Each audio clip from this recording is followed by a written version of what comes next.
Jesus People podcast, where each week we highlight one person from the scriptures and history who are great examples of living life under the rule of King Jesus. This is a great podcast to listen to as a family or on your own to get a bigger imagination for what interactive life in God's kingdom looks like for you. Well, hey, Nathan. Hey, Molly. How's it going? Doing good. I'm excited about our story for today. I am too. We are going to have something, a Jesus People story today. Another woman. We've been kind of doing our Jesus Women podcast. Yeah, we're series. doing specifically lately. It's been women, but we are going to talk about somebody who's one person from history, not necessarily from the Bible directly. So I will let you introduce her. Yeah. So this is actually a story, and really, this is a story I bet many people had never heard. I'd never heard it until I read it. But it came from a book that is a wonderful book. I said, especially if you have daughters, but especially if you're like me and you have black daughters who are trying to follow Jesus and are wanting heroes in the faith who look like them and have had experiences like them. It's a book called Carved in Ebony, Lessons from the Black Women Who Shape Us.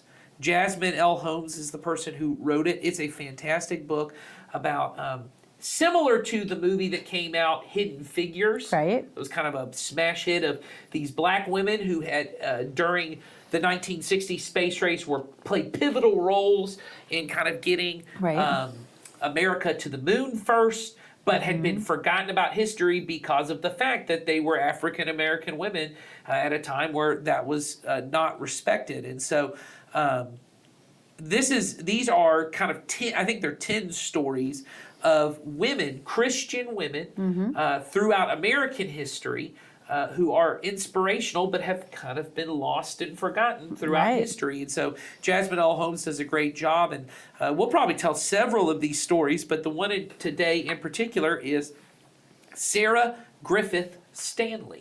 So, which is just a good old-fashioned name. I know, Sara Griffith Stanley. And so she is was an African American woman who was born in 1837, and her grandfather, John C. Stanley, He's a slave, correct? Yes. Well, he was the illegitimate son of John Wright Stanley, a Georgia slave owner. And so when that man died, the slave owner died, Sarah's grandfather actually inherited a ton of wealth. Right, and freedom. Right, and freedom at the time. And so he did some pretty remarkable things with that at the time. So this is a story that takes place, if I'm trying to remember. She was born 1837, so probably... it's about 30 years before the Civil War, little less than 30 years before. But so for kids who are listening, and I realize there's so much even with my own kids, there are so much gaps in even history.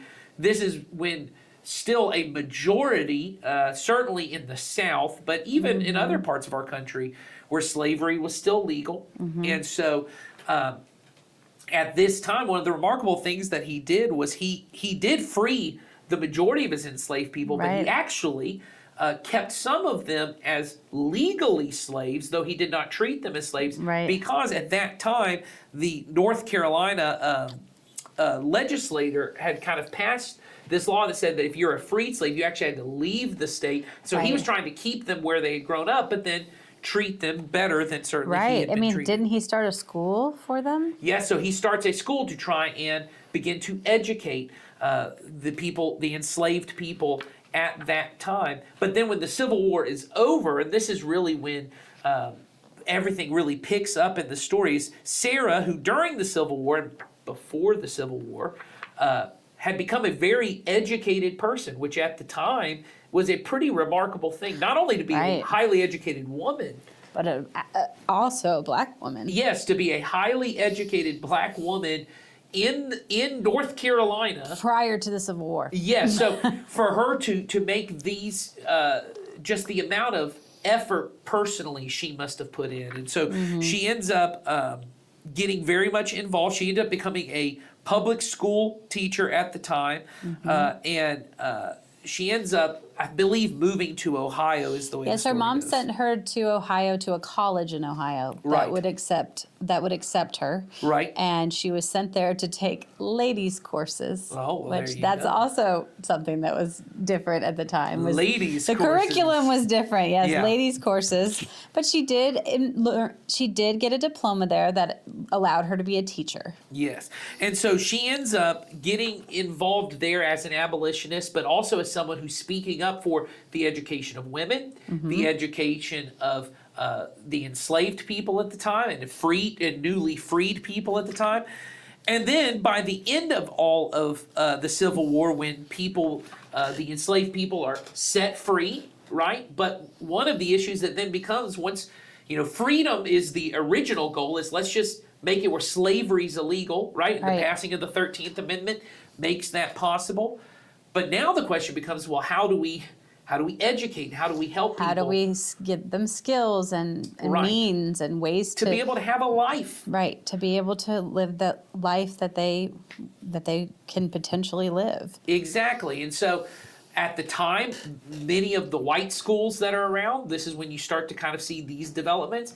They're not allowing formerly enslaved people, African American children, to be educated. And so Sarah Griffith Stanely decides she becomes a part of the American Missionary Association, which was a Protestant abolitionist group that devoted itself to the religious education of freed people. And if I sound really eloquent, that's because I'm primarily just reading you entire sentences and paragraphs from Jasmine L. Holmes, who's much more eloquent than I am. She's written it well. Yes, exactly.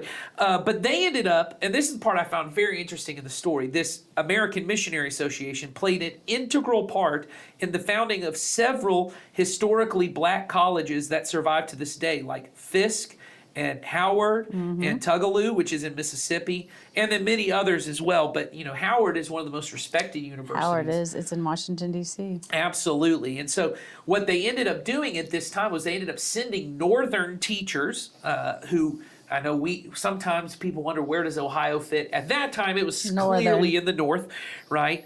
And they would send both black and white teachers to the South in the wake of the Civil War to teach those who had been recently freed. And Sarah was drawn to that mission. She wanted to be a part in it.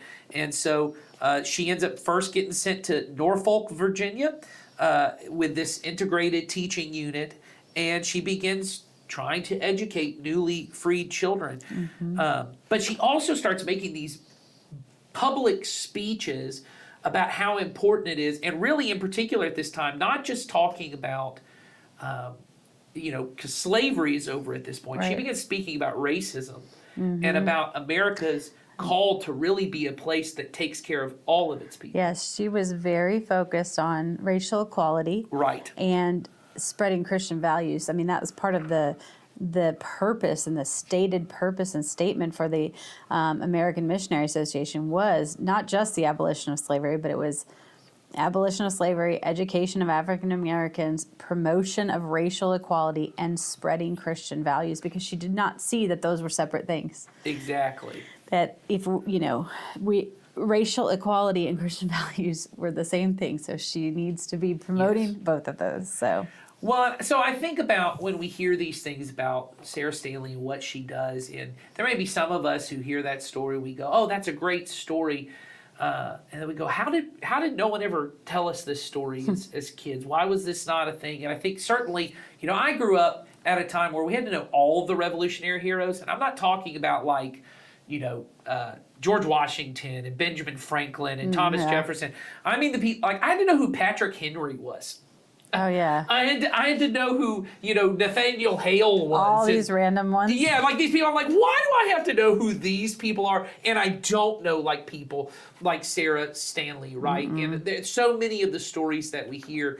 And I think about how many times in her story she had the opportunity not to choose the Jesus path, right? She was a Christian woman. She really felt called by God to do these things. Right. But she had been educated. She was a teacher at a time where there weren't many black women who were teaching, and the fact that she could have used that for herself, right? Oh, yeah. She could even use her education not to become a teacher, to do something else, to have a career path for herself that would be more profitable. Right, to be seen as a leader among women at the time. Absolutely, she could have used that. We also know from the story that she, because of her skin tone at the time, and this was a common thing that would happen, she could, as the phrase goes, could pass as white, which would make it easier for her if she did not identify as a formerly enslaved person. It would be easier for her to have progress, to be able to make more money, to be more profitable. But she and her family intentionally chose, no, I'm going to let people know about my heritage and let people know, I'm going to identify with this group of people that I believe are wrongly mistreated. And so I think about all that stuff, and I think about my children, and I think about their futures. Right. And I think about, certainly for those of us who are parents, and if you're listening to this with your kids, and you look at your teenager, your kid, and you've got a 12-year-old? I have an 11-year-old and a 6-year-old, yes. Okay. Yeah, I have a 12-year-old, I have a 10-year-old, and they're at the age where you're starting to kind of figure out, what are you going to do with the rest of your life? Yeah. And you start kind of making all the plans in school and all those. What are you interested in? What do you like? What are you gifted at? All those things we contemplate. Well, and my kids will come to me with something, I'm going to do this. And, when they're super young, I'm like, great, go be an artist who's also a farmer and also a SEAL trainer and all the things. All the things. But then eventually you can do anything. Yes. And I start going, you're not going to make any money at that. You got to actually pick a career path. How important is it for us as parents, but also for our kids, to begin having godly imaginations of, hey, not only in this career path do I feel, interested in, what's the thing that God might actually be able to use me to make a difference in other people's lives? Not what would make me the most money or make me the happiest. No. How does he want to use you to further his kingdom? And so maybe as a family, you could have a conversation similar to conversations I bet Sarah Griffith Stanely had to have, as far as maybe with her parents or eventually with her own children and her husband as they were making decisions about their life, of what do I see in the world that I think God could use me to make a difference in? Right. Whose life could I make a difference in? What could I do? And so maybe that's a conversation you have of, what do you want to do when you grow up? Yeah. How do you see God working in that? And the truth is, she probably started in small ways, just like you will. And so, inviting God to help you see that. That is a really simple prayer that you can say and ask him to begin to reveal to you how he would want you to be used in his life, in your lifetime, and in his story. Yeah, and I have a daughter who wants to be, at different times she's wanted to be a fashion designer. And so you don't have to, as a parent, go, you know what, that's not a godly industry, or whatever. You don't have to say, I think God wants you to be a missionary, or I think God wants you don't have to do that. So what I often say to her is, I go, well, how do you think God would want you to be involved in a situation like that? So you look at the fashion world, that so much of it is, so much of it is around beauty and trying to empower people and make them feel good about themselves, all that. But there's a lot of it that's about vanity. There's a lot of it about trying to look wealthy and important and all those kind of things. Certainly a lot of it that is about sexuality and all of that. And I said, so how do you think God would want someone who is in the fashion world to make a difference for him?